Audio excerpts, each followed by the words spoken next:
Après les confidences de Fernando qui se voit longtemps en F1 encore, Hamilton, lui, par contre, ne se voit plus trop en F1 encore bien longtemps.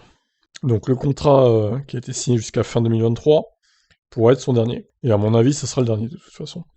C'est un vrai passage de relais entre l'ancien et le jeune auquel on peut s'attendre au sein de l'équipe allemande, mais Hamilton n'exclut pas de continuer plus que prévu son aventure.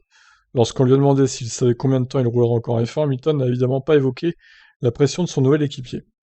Je ne sais pas, je ne peux pas imaginer que ce soit pour bien longtemps encore, mais ça pourrait changer chaque année. Vous êtes dans une situation différente.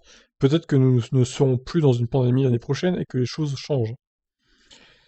Après, j'ai envie de te dire, qu'est-ce que ça peut faire qu'il y ait une pandémie ou pas?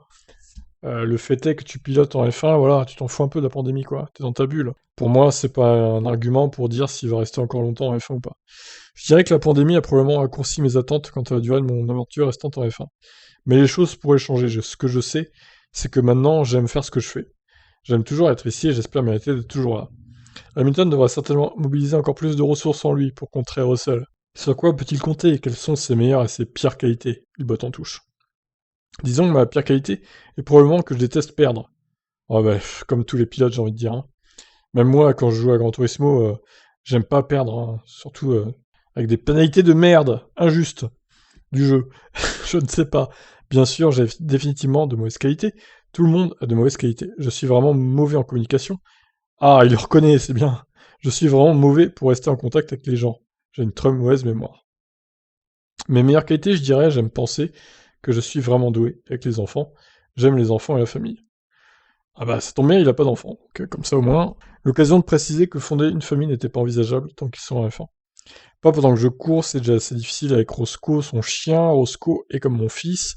C'est déjà assez difficile de m'occuper de lui tous les jours. Et encore, il avait Coco avant, mais il est mort. Je peux à peine prendre soin de moi. Je ne sais pas quand je deviendrai père, ça dépend aussi du monde dans lequel nous vivons à cette époque. C'est une période difficile. Ouais, il a raison sur ce point-là. Est-ce que c'est vraiment la peine de faire des enfants dans l'époque où on arrive, dans laquelle on arrive, c'est-à-dire 2030-2040, un climat bouleversé, des changements sociétaux en masse? Moi, c'est ce que je me dis aussi, j'ai 31 ans, j'ai pas d'enfant.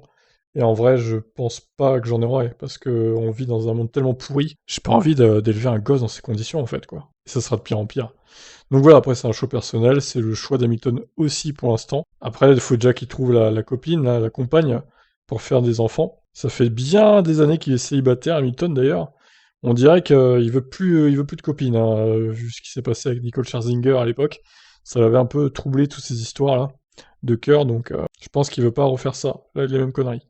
Il a appris de ses erreurs, Lewis. Bref, pour l'instant, on peut considérer qu'il partira de la F1 fin 2023. Mais peut-être qu'un nouveau contrat, peut-être dans une autre écurie, pour se donner un nouveau défi, j'y crois pas trop. Mais bon, on sait pas ce qui se tramera dans sa tête à cette époque-là, dans 2 ans. Donc voilà. Ou alors il sera peut-être dégoûté de la F1, il en aura marre de se faire battre par Russell et il quittera la F1 de façon définitive à la fin de son contrat. Je sais pas.